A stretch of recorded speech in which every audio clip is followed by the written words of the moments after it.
Bismillahirrahmanirrahim. Assalamualaikum warahmatullahi wabarakatuh. Alhamdulillah, nahmaduhu wa nasta'inuhu wa nastaghfiruh, wa na'udzu billahi min sururi anfusina wa min sayyiati a'malina. May yahdihillahu fala mudhillalah wa may yudlilhu fala hadiyalah. Wa asyhadu an la ilaha illallah wahdahu la syarikalah, wa asyhadu anna sayyidana Muhammadan abduhu wa rasuluh. Rabbi syrah li sadri wa yassir li amri wahlul 'uqdatam bil lisan yafqahu qawli. Subhanaka la ilma lana illa ma 'allamtana innaka antal alimul hakim. Amma ba'd. Segala puja dan puji kehadirat Allah, berkah nikmat hidayah dan petunjuknya alhamdulillah di bulan yang sangat mulia, di tempat yang mulia, kita dipertemukan oleh Allah di majelis yang sangat mulia. Semoga semua kemuliaan ini menjadikan kita mulia fid dunya wal akhirah. Amin ya rabbal alamin. Salawat dan salam tidak lupa untuk selalu kita sampaikan kepada kekasih kita, junjungan kita Nabi Muhammad sallallahu alaihi wasallam, para keluarga, sahabat, tabi'in, serta seluruh umat yang selalu beristiqomah mengikuti sunnah-sunnahnya hingga yaumul qiyamah. Alhamdulillah, pada pertemuan kali ini kita akan kembali melanjutkan pembahasan kita tentang satu hari bersama Rasulullah Sallallahu Alaihi Wasallam yang masuk dalam bab tidurnya Rasulullah Sallallahu Alaihi Wasallam. Kita bicara tentang tidurnya Rasul Sallallahu Alaihi Wasallam dalam beberapa pembahasan. Yang pertama, tidur di dalam Islam itu adalah ibadah. Ini tidur dalam Islam adalah ibadah. Dikatakan di dalam hadis yang diriwayatkan oleh Al-Imam Al-Bukhari dan Al-Imam Muslim, hadis ini sahih, diceritakan oleh Anas ibn Malik. Dulu pernah ada 3 orang datang ke rumah Rasul. Orang ini bertanya kepada istrinya Rasul tentang ibadahnya Rasul di rumah. Kebetulan mereka bertiga datang ke rumah Rasulullah. Rasulullah sedang tidak ada, yang ada istrinya. Akhirnya ditanya, bagaimana ibadahnya Rasul kalau di rumah? Karena kalau di masjid kami melihat ibadahnya Nabi, tapi kalau di rumah kami tidak tahu. Akhirnya istrinya tadi bercerita tentang ibadahnya Nabi. Diberitahukan bagaimana ibadahnya Nabi, zikirnya Nabi di rumah. Ternyata ibadahnya Nabi di rumah itu lebih banyak dibanding ibadahnya di masjid. Sholat yang pernah kita dengar, sholat Nabi yang kakinya sampai bengkak, itu bukan di masjid, di rumah. Dikirnya Rasul yang dalam keadaan berjalan, berzikir, duduk, berzikir, tidur pun berzikir di rumah. Jadi ternyata Nabi itu kalau di masjid dikirnya standar, ibadahnya standar, karena beliau melihat ada anak-anak, ada orang tua di dalam masjid. Oleh karena itu ibadahnya pun standar saja. Tapi kalau di rumah luar biasa. Walaupun kadang-kadang kita ada orang melihat kalau di masjid panjang, kalau di rumah pendek sholatnya. Justru terbalik. Kalau Rasul itu di masjid pendek dia, tapi kalau di rumah dia sepanjang-panjangnya. Oleh karena itu Nabi pernah mengatakan, idza amma ahadukum falyukhaffif. Kalau kalian menjadi imam salah seorang di antara kalian, ringankanlah sholatnya. Fa inna fikumud dhaif. Karena di antara yang makmum itu ada yang lemah, ada orang tua, ada anak-anak. Fa idza shalla bi nafsihi falyutawwil ma syaa. Tapi kalau sholat sendirian, sepanjang apapun yang kau mau silakan, kata Rasul. Diceritakan begitu hebatnya ibadah di rumah, akhirnya para sahabat ini melihat, ya Allah, kata mereka, aina nahnu wa Rasulullah sallallahu alaihi wasallam faqad ghufira lahu ma taqaddama min dhanbihi wa ma ta'akhkhar. Di mana kita, kata mereka. Yang bertiga ini bilang, ya Allah, kita di mana dengan Rasulullah? Rasulullah yang sudah diampuni dosanya yang telah lalu dan akan datang, ibadahnya seperti ini, kok kita santai-santai saja? Akhirnya 3 orang ini bersumpah dalam hadis Bukhari. Yang pertama dia bilang, wallahi inni la anamu. Dalam riwayat lain, wallahi inni usalli lail wala arkut. Yang satu bersumpah, demi Allah, saya tidak akan pernah tidur malam, sepanjang malam saya akan sholat saja, karena ingin menyaingi Nabi Muhammad SAW. Yang satu lagi bersumpah, wallahi inni la uftir. Demi Allah saya tidak akan pernah berbuka, setiap hari saya mau puasa. Karena melihat Nabi Muhammad kayak begitu, saya tidak akan pernah berbuka. Setiap hari saya akan puasa. Satu lagi bersumpah, amma ana wallahi a'tazilun nisa wala atazawwaj. Saya akan menjauhi wanita dan tidak akan pernah menikah seumur hidup saya. Mungkin kalau bahasa orang sini atau orang Jakarta sana, orang bisa menjomblo hidupnya katanya. Saya tidak akan mau menikah seumur hidup. Kenapa? Saya mau ibadah. Lalu 3 orang ini kembali pulang. Enggak lama Rasulullah SAW datang ke rumah, ketemu istrinya, diceritakan, ya Rasul tadi ada 3 orang datang lalu bertanya tentang ibadahmu. Kami beritahukan. Setelah kami beritahu, mereka bersumpah, ada yang tidak mau tidur sepanjang malam, dia mau sholat. Ada yang tidak mau berbuka, setiap hari mau puasa. Ada yang bersumpah tidak mau menikah, hidup menyendiri seumur hidupnya. Mendengar begitu, langsung Nabi Muhammad SAW baru masuk, pulang lagi, keluar lagi dari rumahnya. Lalu dikumpulkan para sahabat ke masjid. Lalu Nabi berkhutbah dengan mengatakan, antumul ladzi qultum kadza wa kadza. Kalian yang bersumpah untuk tidak tidur sepanjang malam. Ada di antara kalian yang tidak mau berbuka, setiap hari mau puasa.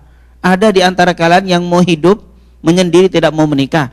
Lalu Rasulullah mengatakan, ama wallahi inni la akhsyakum lillah wa atqakum lah. Sungguh aku ini orang yang paling bertakwa, orang yang paling takut kepada Allah daripada kalian. Lakinni asumu wa uftir. Tapi saya berpuasa, kadang tidak puasa. Jadi kalian kalau mau betul pekerjaan kalian, tidak boleh tiap hari puasa. Kalau mau puasa, hari ini puasa, besok tidak. Besok puasa, besok tidak. Tapi kalau sepanjang tahun, jangan, kata Rasul. Tidak boleh. Terus wa usalli wa arkut. Saya juga sholat malam, saya juga tidur malam. Jadi kalau kalian tidak tidur, itu bukan dari caraku, kata Rasulullah SAW. Jadi orang ibadah itu bukan dengan tidak tidur, tapi harus tidur. Tidur itu sunnahku, kata Rasul.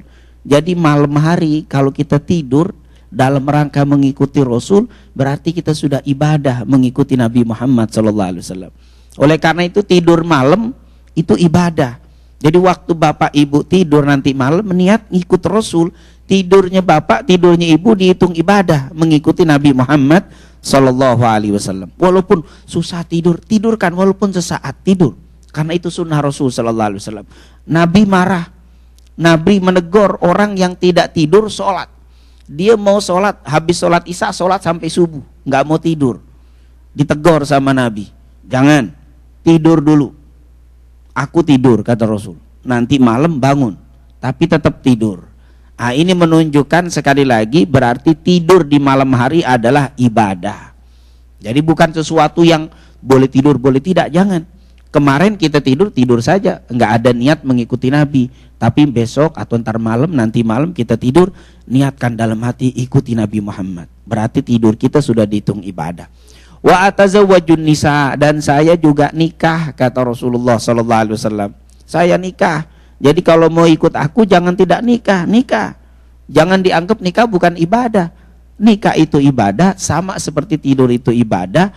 Nggak puasa pun ibadah untuk menyelingi puasa kita.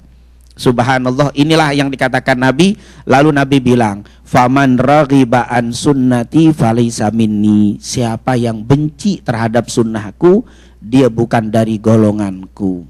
Nah, Nabi di sini melarang.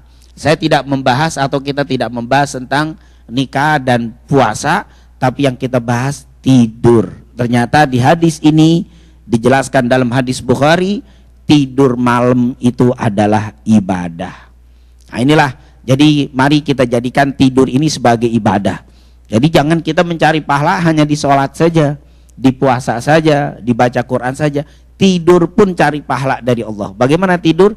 Niatkan waktu kita mau tidur nanti malam dalam rangka mengikuti Nabi Muhammad. Berarti tidur kita dihitung ibadah oleh Allah Subhanahu wa ta'ala. Kemudian kita lihat tidurnya Rasul itu kapan sih? Waktu tidurnya Rasul SAW. Karena kita berbicara tentang satu hari bersama Rasul untuk kita ikuti. Tidak ada riwayat yang menerangkan berapa jam Rasulullah SAW tidur dalam satu malam. Itu satu hari satu malam berapa jam Rasulullah tidur. Tidak ada yang menyatakan Rasulullah tidur dalam satu hari satu malam sekian jam. Tidak ada. Jadi tidak ada hadisnya. Nabi tidak pernah bilang saya tidur 8 jam, 7 jam, tidak. Tapi bisa diketahui dari beberapa kebiasaan. Yang pertama, kebiasaan Rasulullah tidur yang pertama kailulah. Ini seperti yang pernah kita singgung kemarin, kailulah. Apa itu kailulah? Kailulah adalah tidur 1 atau 40 menit sebelum waktu duhur. Itu namanya kailulah. 40 menit atau 45 menit atau 1 jam lah sekitar itu sebelum datangnya waktu duhur atau setelah waktu duhur. Itu namanya kailulah. Itu Nabi selalu kailulah. Itu kalau tidur di siang hari. Seperti yang dikatakan oleh Rasulullah sallallahu alaihi wasallam, kata Ibnu Abbas, "Ya bunayya naumatul khuluq." Ya, katanya beliau berkata kepada Fadl, ini Ibnu Abbas berkata kepada anaknya, "Ketahuilah wahai anakku, ada tidur yang mengandung akhlak." Artinya orang kalau tidur mengikuti Nabi, akhlaknya Nabi. Apa itu? Yaitu tidurnya kailulah. Karena ada riwayat yang mengatakan, "Kilu fa inna syaitana la taqil." Tidurlah kailulah karena setan tidak melakukan kailulah. Apa itu kailulah? Kailulah itu tidur sebelum waktu dhuhur 45 menit atau 1 jam. Atau setelah waktu dhuhur 45 menit atau 1 jam. Itu namanya kailulah. Itu tidurnya Nabi. Nabi setiap hari pasti kailulah, tidur siang. Nah, kalau kita tidak pas bisa jam segitu, mungkin lebih sedikit, kurang sedikit. Intinya tidur siang termasuk sunnah Rasulullah Sallallahu Alaihi Wasallam. Ini tentunya kalau kita pas sedang bekerja tidak ada waktu tidur, ya nanti waktu libur kita sempat-sempatkan untuk tidur siang sedikit. Ikuti sunnah Nabi Muhammad. Karena memang sunnah ini kalau ada kesempatan kita ikuti. Ustadz, katanya setan tidak kailulah. Iya, kalau malam setan tidur. Dari hadis ini menunjukkan kalau malam hari setan itu tidur. Tapi kalau siang tidak. Ya bukan berarti yang tidak tidur siang kayak setan, bukan. Ini apa? Kata Rasul, bedalah, tampillah beda dengan syaitan. Syaitan gak pernah tidur siang, kamu tidur siang walaupun sedikit. Ustadz, tidur siang apa malam itu setan tidur? Iya. Nanti kalau kita belajar hadis, Rasulullah SAW menjelaskan, ada dulu pernah ada orang bertanya kepada Rasul, "Ya Rasulullah, ini ada saudara saya kalau mendengar adzan, padahal rumahnya masjid, dengan dekat dengan masjid, suara kenceng, tapi dia waktu dengar adzan tidak bangun ya Rasul. Kenapa itu?" Maka Rasulullah bilang apa? Fa inna syaitan qad bala fi udhunih. Sungguh setan telah kencing di telinganya, katanya. Waktu cerita tentang itu, ada seseorang yang masuk ke rumahnya, kata Nabi, kalau ada orang masuk ke rumahnya, masuk ke rumah sendiri tanpa mengucapkan salam, maka syaitan akan mengatakan, bahasa kitanya, "Alhamdulillah saya dapat tempat tinggal," katanya. Jadi setan tuh bisa masuk bareng sama kita. Oleh karena itu kalau kita masuk ke rumah, ucapkan salam. Masuk ke rumah, setelah itu makan tanpa mengucapkan bismillah. Setan bilang lagi, "Alhamdulillah sudah dapat tempat nginep," diajak makan bareng lagi, katanya. Setan makan bareng tuh sama kita. Nanti kita makanya belajar tentang adab makan diajarkan Rasul. Lalu orang itu tidur tanpa menyebut nama Allah, tidur saja. Maka syaitan akan mengatakan, "Alhamdulillah sudah dapat tempat tinggal," diajak makan bareng, diajak tidur bareng lagi. Nah, berarti syaitan tidur di malam hari. Jadi syaitan itu tidur di malam hari. Nah, di sini berarti setan itu malam tidur, tapi kalau kailulah tidak tidur. Makanya kata Rasul, cobalah kamu beda sedikit dengan setan, tidurkan sedikit biar nggak sama syaitan, kata Rasul. Dan Rasulullah selalu tidur di siang hari, sedikit tidurnya. Yang kedua, Rasulullah tidurnya biasanya awal malam. Arti awal malam, di malam hari Rasulullah tidak terlalu malam. Ba'da sholat isya, zikir Nabi, sholat ba'diyah, kemudian Rasulullah pulang, berbincang-bincang sedikit dengan para istrinya atau dengan istrinya. Setelah itu Rasulullah tidur. Rasulullah tidak pernah begadang, kecuali nanti ada kasus, kecuali ada urusan yang belum diselesaikan, terutama urusan umat, baru Nabi pernah bergadang atau sering begadang ketika ada urusan umat. Tapi kalau tidak ada urusan, tidak ada pekerjaan, Rasulullah ba'dal isya nggak lama tidur. Itulah kebiasaan Nabi Muhammad SAW. Dikatakan oleh Abu Barzah, anna Rasulullah kana yakrah naum qoblal isya wal hadits ba'daha. Nabi Muhammad itu tidak suka tidur sebelum sholat isya atau tidur berpanjang-panjang bicara lama-lama setelah sholat isya. Artinya sebelum sholat isya Rasulullah tidak mau, dan setelah sholat isya tidak terlalu lama. Wal haditsu ba'daha artinya terlalu panjang setelah sholat isya. Jadi kebiasaan Nabi ba'dal isya dzikir, kemudian sholat ba'diyah, kemudian pulang ngobrol dengan istrinya, dengan keluarganya, mungkin kita dengan anak-anak kita ngobrol, kemudian setelah selesai nggak terlalu malam Rasulullah tidur. Itulah kebiasaan Rasul. Dan ini kalau kita terapkan berarti kita mengikuti sunnah Nabi Muhammad SAW. Kemudian yang ketiga, kecuali dalam keadaan musafir, Rasulullah tidurnya lama karena memang perjalanan lain itu. Ketika kita kebiasaan misalkan di Amerika, ketika kita pergi ke luar negeri nanti ada perbedaan waktu dan sebagainya, itu kadang-kadang bisa bikin jet lagnya itu kan panjang. Nah nanti bisa tidurnya ini berubah. Kalau ini kita bicara rutinitas. Kalau dalam keadaan musafir Rasulullah SAW kadang-kadang juga malam tidurnya, atau karena ada urusan umat. Rasulullah pernah begadang, pernah kata Abu Bakar As-Siddiq, kata Umar bin Khattab radhiyallahu anhuma, kata Umar, Rasulullah sallallahu alaihi wasallam dulu pernah begadang dengan Abu Bakar dan saya, kata Umar, dalam urusan orang Islam sampai malam. Setelah selesai urusan dengan Nabi, saya pulang, waktu pulang saya ketemu ada orang yang sholat tahajud. Berarti sampai pertengahan malam Nabi pernah. Jadi kalau ada pekerjaan Rasulullah bisa sampai malam tidurnya, tapi kalau tidak ada rutinitasnya enggak terlalu malam. Itulah kebiasaan Rasul. Jadi kailulah taruhlah 1 jam, awal malam Rasulullah SAW tidur. Mungkin kalau awal malam di sini tentunya jamnya kalau musim panas musim dingin beda. Tapi kalau yang rutin misalkan di Indonesia atau di negeri-negeri yang standar tidak memiliki musim panas dan dingin yang terlalu beda jamnya, kalau dihitung kata para ulama sekitar 7,5 jam tidurnya Rasul sallallahu alaihi wasallam. Dari tidur siang dan tidur malam sekitar 7 jaman sampai 8 jam kalau dihitung tidurnya Rasul sallallahu alaihi wasallam.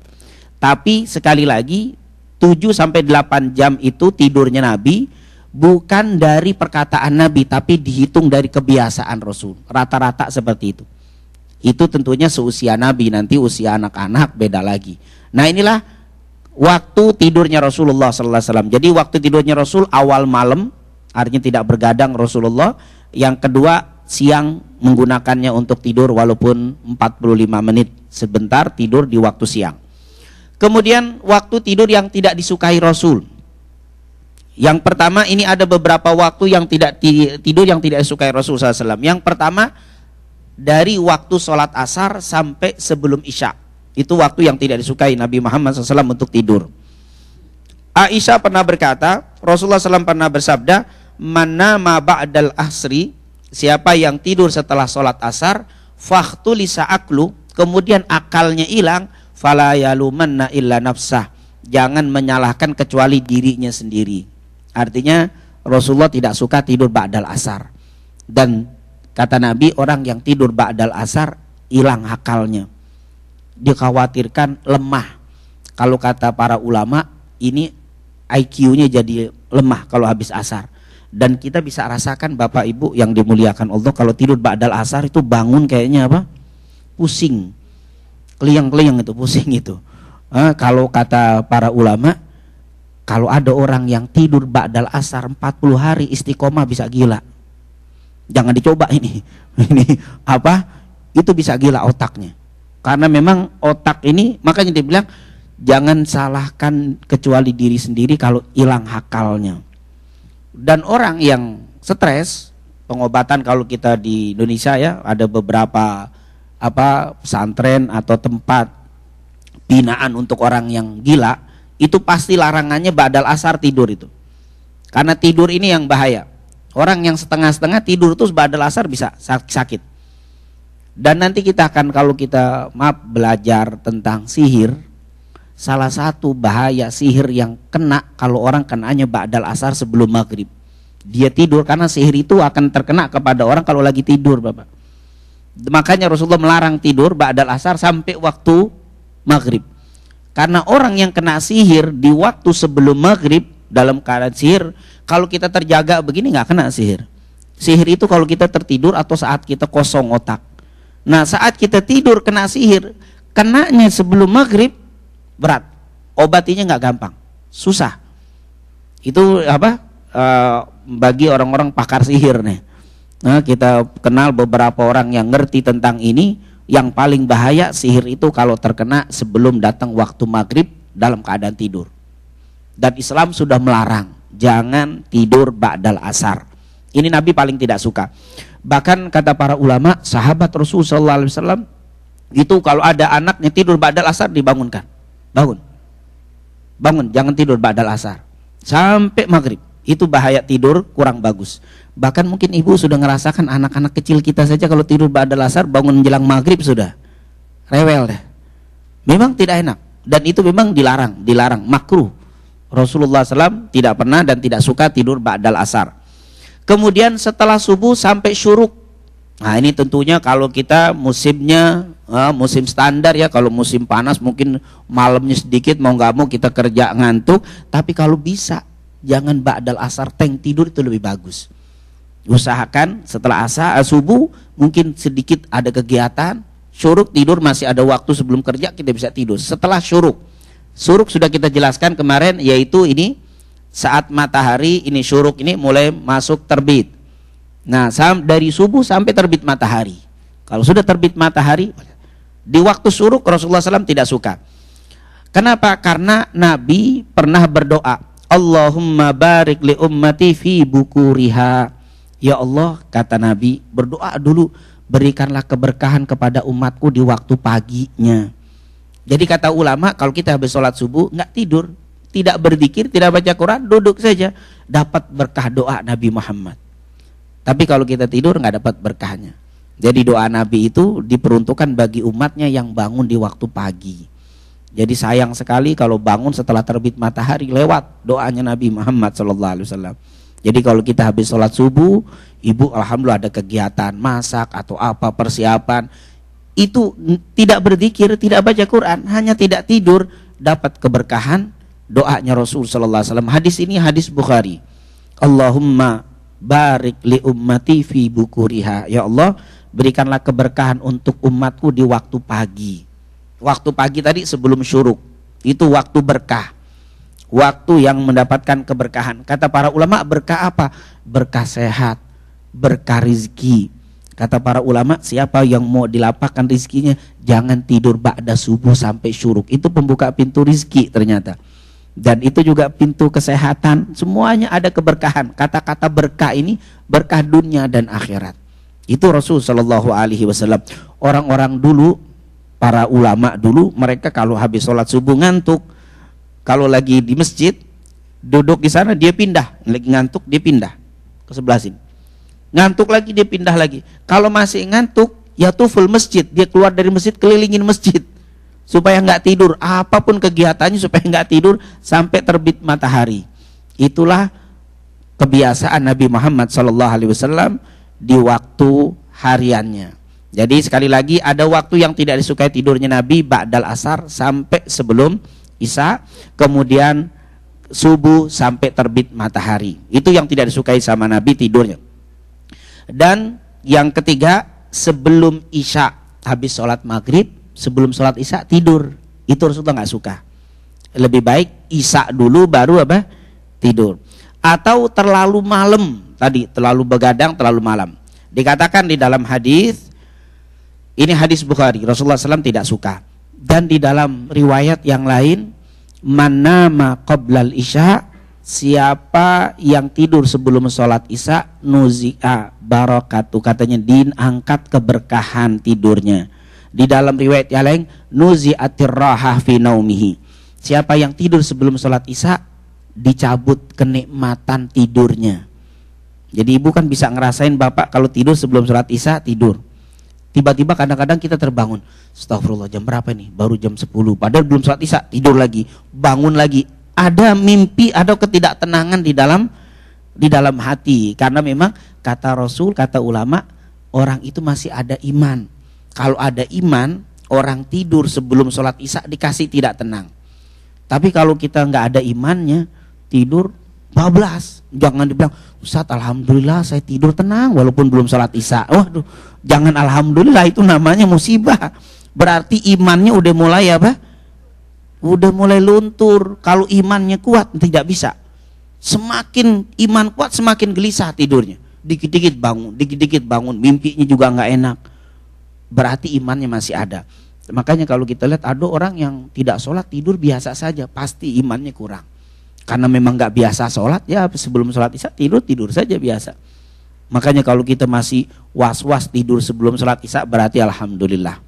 Insya Allah kita dikasih keimanan di dalam hati kita semuanya. Amin ya rabbal alamin. Dan itulah waktu yang disukai dan waktu yang tidak disukai tidurnya Rasul sallallahu alaihi wasallam. Kemudian bentuk posisi tidurnya Rasul. Nanti kita ini baru belum nanti dikir-dikirnya keadaan. Ini baru apa? Mukadimah tentang tidurnya Rasul. Bentuk posisi tidur, saya cari gambar nggak ada yang bagus, ada yang bawa bapak begini nggak apa-apa. Dan ini saya mau cari yang susah nyarinya, bentuknya. Nanti saya praktekkan. Sunnatun naum ala al-janbil aiman. Hadisnya Rasul, posisi tidurnya Rasul seperti ini. Sebagaimana dikatakan oleh Hudzaifah, kana nabiyyu idza akhadha madja'ahu minal lail wada'a yadahu tahta khaddihi. Rasulullah SAW kalau tidur di malam hari, beliau meletakkan tangannya di pipinya. Ini yang pertama. Hadis yang kedua dari Barra ibn Azib, Rasulullah SAW mengatakan, idza ataita madja'aka ittaji'an syakil aiman. Kalau engkau tidur, tidurlah dengan rusuk bagian kanan. Nah, ini berarti tidurnya seperti ini Rasul sallallahu alaihi wasallam. Kita lihat, maaf ini saya praktekkan sebentar. Ini untuk pertama saja tidurnya. Jadi cara tidurnya Rasul. Jadi kalau kita tidur berbentuk seperti yang dicontohkan Nabi, selama tidur ibu bapak dihitung ibadah karena ngikuti Rasul sallallahu alaihi wasallam. Ini maaf tidurnya. Nah, ini begini. Ini ada bantal kan? Bantal. Nah ini begini. Ini kaki kanan di kiri di atas kanan begini. Ini tidurnya Rasul. Ya ini awalnya, nggak mesti sampai pagi begitu, sampai pagi tengkurap setelah itu. Ini dari awalnya saja Bapak. Awalnya tidurnya Rasul begini. Ini awalnya. Sesudahnya nggak tahu mau balik-balik itu. Yang awalnya ini begini Ibu. Nah seperti ini hitungannya sunnah. Jadi Ibu begini saja tapi dirusuk kanan ya. Tidak dirusuk kiri malah makruh, nggak bagus. Dirusuk kanan. Dan memang iya, ini adalah perbuatan Nabi dan tidak mungkin bertentangan dengan kesehatan. Pasti mengandung kesehatan. Rasulullah SAW jadi sekali lagi tidur seperti ini. Ini di bantal, tetap bantal, tapi tangan tetap di bagian pipi seperti ini. Ini berdasarkan hadis yang dijelaskan oleh Rasulullah SAW. Selalu Nabi tidurnya seperti itu kalau di malam hari. Tidur seperti itu. Dan sekali lagi itu hanya mukaddimah. Nanti mungkin setelah tidur pagi-pagi nggak taunya kakinya setengah di kasur setengah di bawah, itu nggak jadi masalah. Itu tidur kan bergerak kemana-mana saja. Yang penting sunnahnya seperti itu yang pertama. Dan ini hadisnya sahih diriwayatkan oleh Al-Imam Al-Bukhari dan juga Imam Muslim. Dan kata para ulama, siapa yang awal tidurnya begitu sudah mengikuti sunnah Nabi Muhammad Sallallahu Alaihi Wasallam. Ibu bayangkan tidurnya kita sudah penuh dengan pahala. Nanti kita akan lihat. Abu Hurairah pernah berkata, ra'a Rasulullah rajulan muttaji'an. Nabi pernah melihat seseorang yang tidurnya muttaji'. Apa itu? Tengkurap. Wah, ini bahasanya ini apa? Di atas perutnya begitu. Ala batnihi, dia bertumpu dengan perutnya, artinya tengkurap. Faqala inna hadhihi dij'ah la yuhibbuhallah. Sungguh ini tidur tidak disukai Allah. Tidur begini tidak disukai Allah. Makruh. Jadi kalau kita tidur begitu bukan dapat pahala, malah nggak bagus. Dan ini adalah hal yang tidak disukai oleh Allah. La yuhibbuhallah. Gara-gara tidur tuh orang nggak disukai Allah. Gara-gara tadi. Padahal tidur sepertinya hal biasa. Tapi kalau kita ngerti itu bukan hal yang biasa. Itu hal yang malah orang tidur malah dibenci oleh Allah. Gara-gara. Tapi kalau dia tidur seperti ini malah dicintai oleh Allah Subhanahu wa ta'ala. Itulah waktu yang disukai Nabi, waktu yang tidak disukai Nabi untuk tidur, dan bentuk posisi tidurnya Nabi Muhammad sallallahu alaihi wasallam. Ini baru kita membahas tentang muqaddimah, tentang bentuk tidurnya. Dan nanti sebelum tidur apa yang dilakukan Nabi, Nanti kita akan lihat, ini sangat bagus untuk kita ketahui supaya mengikuti sunnah. Tapi waktunya nanti mungkin kita teruskan, yaitu mematikan lampu, mengibas tempat tidur walaupun sudah bersih. Ketika kita mau tidur mengibaskan, nanti dapat sunnah Nabi Muhammad. Tidur dalam keadaan berwudu, nanti fadilahnya tidur dalam keadaan berwudu bagaimana, yang luar biasa. Kalau ibu tahu, bapak tahu fadilah keutamaan tidur dalam keadaan wudu, sulit meninggalkan untuk tidak berwudu, pasti berwudu karena memang sangat luar biasa. Kemudian bacaan apa yang dibaca dan bagaimana dikir-dikirnya, dan bagaimana saat kita bangun di tengah malam apa yang kita baca, dan nanti apa yang dianjurkan supaya kita tidur itu kalau meninggal langsung masuk surganya Allah Subhanahu wa taala. Insyaallah nanti kita akan lanjutkan pada pertemuan yang kedua. Dan sebelum saya tutup, mungkin kalau ada yang bertanya tentang mukaddimah tidurnya Rasul, silakan. Baik masalah waktu yang disukai, yang tidak disukai, bentuk posisinya Nabi Muhammad sallallahu alaihi wasallam, dan ya waktu-waktu yang bagus atau tidak bagus, silakan kalau ada yang bertanya. Karena waktu sebentar lagi, sambil menunggu waktu, silakan. Waalaikumsalam warahmatullahi wabarakatuh.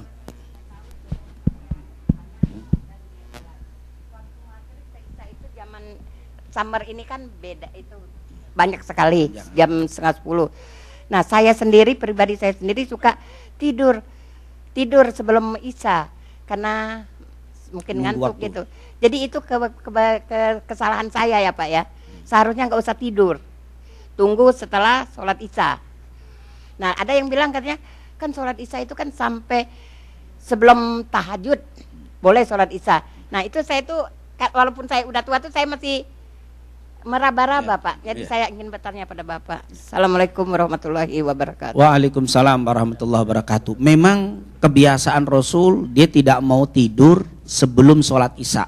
Itu Rasulullah SAW. Tapi seluruh ulama mengatakan kalau dalam keadaan tertentu, misalkan kita terlalu capek, nunggu waktu Isya ini sepertinya cukup lama sekali karena kita sedang dalam keadaan lemah, silakan tidur. Tetapi tidurnya yang sudah pasti bangun sebelum habis waktu Isya. Itu yang harus dipastikan. Karena kata ulama, lebih baik ibu tidur lebih dulu daripada sholat Isya sambil ngangguk-ngangguk, ngantuk. Tidurkan dulu lebih afdol. Sama bapak ibu kalau lagi baca Quran ngantuk, jangan dipaksakan. Baca alif lam mim nggak bergerak-bergerak. Alif lam mim dalikal kitab. Alif lam mim dalikal. Tutup sujar, sadaqallahul adzim, tutup tidur. Itu lebih afdol daripada baca apa? Selembar nggak bergerak-bergerak. Tutup lagi. Kadang sampai jatuh tuh Quran.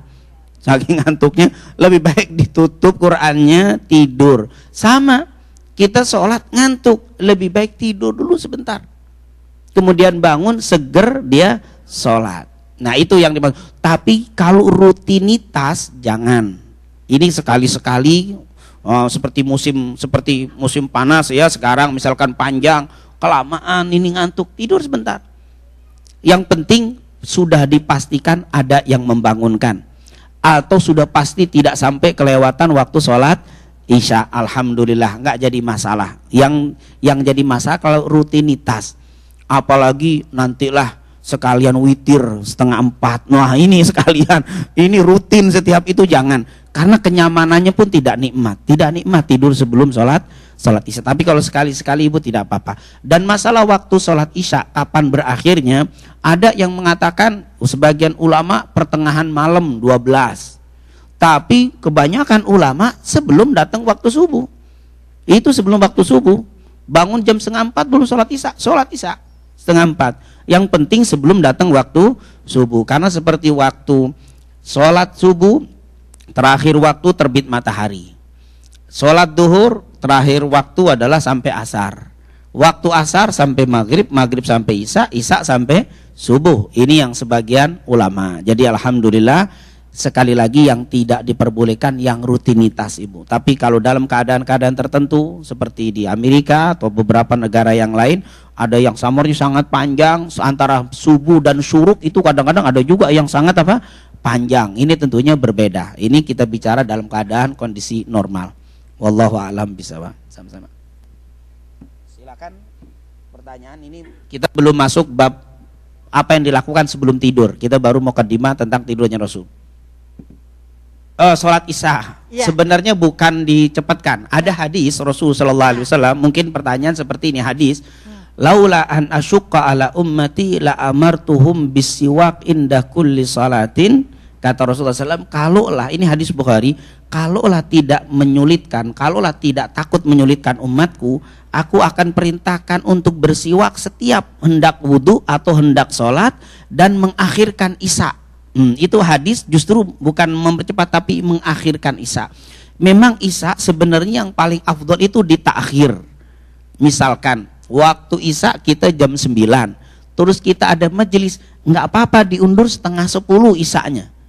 Justru untuk Isya itu dianjurkannya malah diakhirkan kalau memang kita bisa tetap berjamaah. Nih, misalkan kita berjamaah seperti taklim seperti ini Bu ya, kita kajian, kita majelis jam 9 sudah waktu Isya, kita mundurkan setengah 10, apakah berhenti jam Isya teng berhenti atau setengah 9 atau jam 9? Lebih afdolnya dimundurkan. Nah itu boleh dimundurkan jadi Ibu, jadi bukan di dua-dua tapi diakhirkan, paling afdol itu adalah sholat Isyanya. Wallahu a'lam bishawab. Mungkin itu yang bisa kita sampaikan, dan waktu maghrib alhamdulillah sudah sangat mendekati. Semoga apa yang kita pelajari mendapatkan keberkahan dan keridhaan dari Allah Subhanahu wa taala, dan nanti pembahasan kita akan kita lanjutkan dan juga pertanyaan nanti kita akan lanjutkan kembali. Subhanakallahumma wa bihamdika asyhadu an la ilaha illa anta astaghfiruka wa atubu ilaik. Lebih kurangnya assalamualaikum warahmatullahi wabarakatuh.